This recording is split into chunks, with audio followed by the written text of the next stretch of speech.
Continuing coverage on a possible casino in Macon that remains a very big if. Gaming and Leisure Property has secured an option to buy the former J.C. Penney building at the Macon Mall for $20 million. But there are big legal and political barriers in the way. Madison Brooks spoke with two experts who say you have to weigh both sides. One word, if.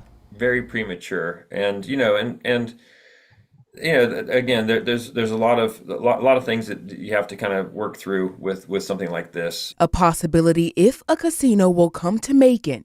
The appealing nature of gambling to a lot of people, the appealing nature of the way these platforms are designed to bring people in and bet just small amounts of money, but also, the fact that in the eyes of many consumers, there's money to be made in these enterprises. Gaming and Leisure Property secured an option to buy the former J.C. Penney building at the Macon Mall for $20 million, but there's just one hitch. SR 131 is, in some ways, it's this bill that would, among other things, amend the historic understanding that we have of the Georgia Constitution, which prohibits gambling, specifically prohibits commercial gambling. It's illegal. Greg George, the director of the Center for Economic Analysis at Middle Georgia State University, says a casino could bring revenue to Macon. Bringing in a casino does generate, tourism, economic activity. We're centrally located in the state, so it would be it could draw people in. The bad side is that it's a casino, and some people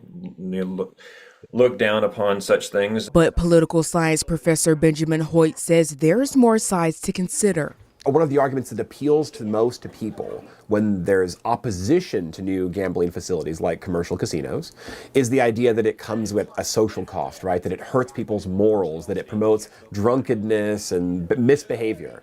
And I think those kinds of attitudes are still with us. And many times they have a religious origin, but they don't always. And despite arguments for or against a casino, the one word that still remains is if. Reporting in Macon, Madison Ricks, 13 WMAZ News.